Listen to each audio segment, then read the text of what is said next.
Halo teman-teman pecinta catur, welcome to my channel Mukas Chess Experience. Sebelum mulai, jangan lupa untuk dukung channel ini dengan menekan tombol subscribe dan mengaktifkan notifikasi lonceng, karena satu subscribe dari teman-teman sangat penting untuk perkembangan dari channel ini. Jadi pada video kali ini kita akan membahas pembukaan yang bisa dibilang sangat mirip dengan Stafford Gambit. Untuk teman-teman yang belum menonton Stafford Gambit, mungkin bisa dicek di video saya sebelumnya yang membahas tentang Stafford Gambit agar lebih memahami video yang kali ini saya buat. Baiklah, jadi pembukaan yang akan kita bahas di sini dimulai dengan langkah pion ke E4, lalu pion ke E5, kuda ke F3, kuda ke F6, dan kita mendapatkan posisi dari Petrov defense di sini. Lalu putih gajah ke C4, hitam kuda makan E4, putih kuda ke C3, kuda makan C3, dan pion D makan C3. Dan di posisi ini kita mendapatkan posisi dari Stafford Gambit, tapi di sini kita sebagai buah putih, dan juga kita mendapatkan keunggulan tempo gajah yang sudah berada di petak C4 dibandingkan dengan Stafford Gambit yang kita mainkan sebagai buah hitam. Dan dalam posisi ini putih masih menyerang pion E5 ya di sini. Dan kita akan membahas beberapa langkah yang mungkin terjadi jika hitam menjaga pion yang ada di E5. Yang pertama ada langkah pion ke D6. Jika hitam memainkan pion ke D6, teman-teman bisa memainkan kuda ke G5 dengan ancaman pion yang ada di F7 ya di sini. Dan di sini hitam akan sangat sulit untuk mempertahankan pionnya. Satu-satunya langkah di sini adalah dengan gajah ke E6. Tapi setelah gajah ke E6 di sini putih akan menang satu benteng setelah langkah gajah makan E6, lalu pion F makan E6 dan menteri ke F3. Dimana dengan ancaman menteri ke F7 dan juga menteri makan B7 ya di sini, yang sangat sulit dihindari. Jika di sini hitam menteri ke E7 untuk mencegah skakmat di petak F7, tentu saja kita bisa memainkan menteri makan B7. Dan di sini benteng hitam yang ada di A8 sudah pasti akan putih dapatkan ya. Baiklah, kita kembali ke posisi utama. Jadi itu yang terjadi jika hitam memainkan pion ke D6. Lalu jika hitam memainkan pion ke E4 di sini, putih bisa memainkan kuda ke G5, kembali ancaman pion yang ada di F7 yang sulit dihindari. Dan di sini hitam hanya bisa mengorbankan pionnya dengan pion ke D5, lalu gajah makan D5, dan masih ada ancaman terhadap pion yang ada di F7. Hitam tidak bisa gajah ke E6 karena ada ancaman gajah makan B7. Jika di sini pion ke C6, maka gajah makan F7 skak, raja ke E7, menteri makan D8, dan raja makan D8. Lalu kuda makan E4 di sini. Dan di posisi ini putih sangat unggul dengan keunggulan 3 bidaknya.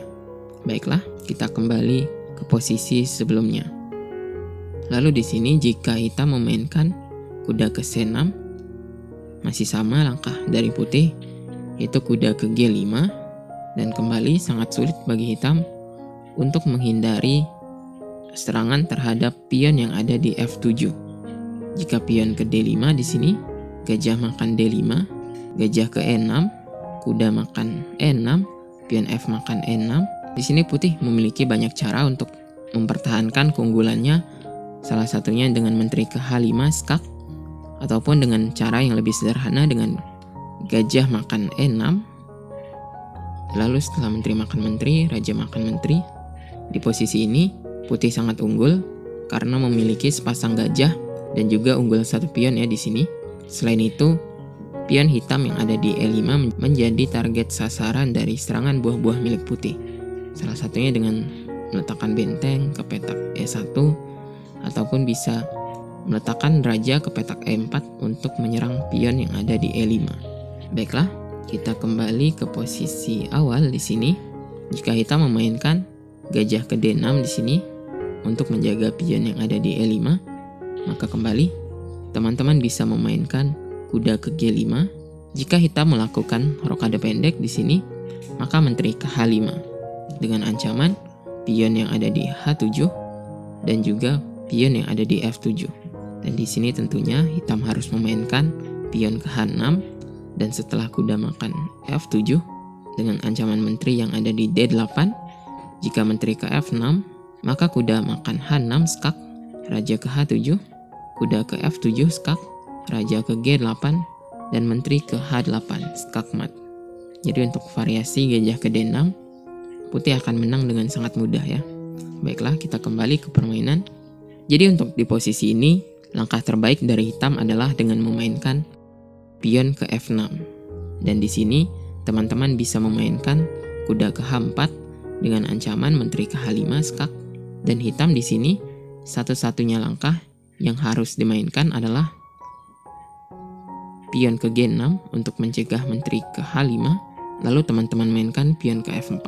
Jika pion makan pion, maka rokade pendek, pion ke C6, persiapan pion ke D5, maka teman-teman bisa mainkan benteng ke E1. Dan setelah gajah ke E7, ada langkah kuda ke F5. Jika pion G makan F5, maka menteri ke H5, dan diikuti dengan menteri ke F7 skak mat.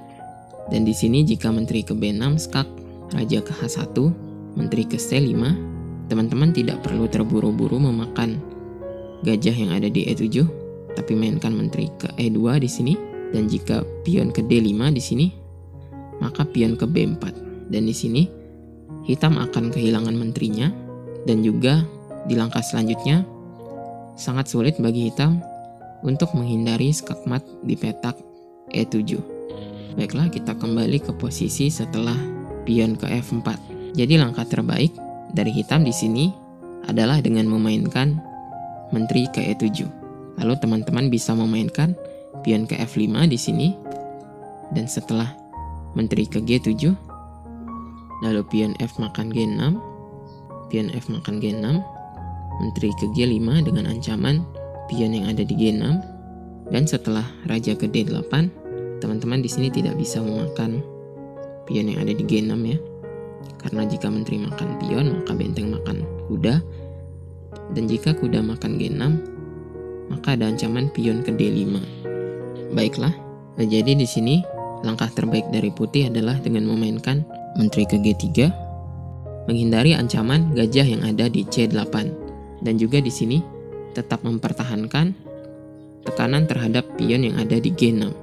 Jika di sini pion ke G5, maka kuda ke F5, dan sebagai kompensasi dari kekalahan satu bidak tadi, di sini putih memiliki posisi yang sangat baik karena raja hitam sudah tidak bisa melakukan rokade di sini, dan juga banyak petak-petak lemah yang ada di daerah hitam yang bisa dimanfaatkan oleh buah-buah milik putih.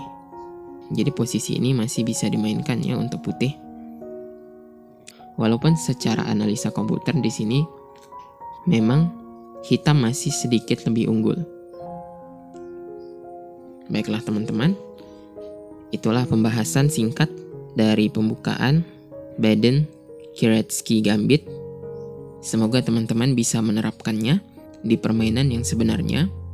Dan karena mungkin video kali ini cukup pendek durasinya, jadi saya akan menambahkan puzzle di sini. Jadi inilah posisi dari puzzle-nya. Teman-teman bisa menuliskan jawabannya di kolom komentar. Baiklah, mungkin sekian video kali ini. Semoga video ini bermanfaat. Thank you for watching, dan sampai jumpa di video selanjutnya.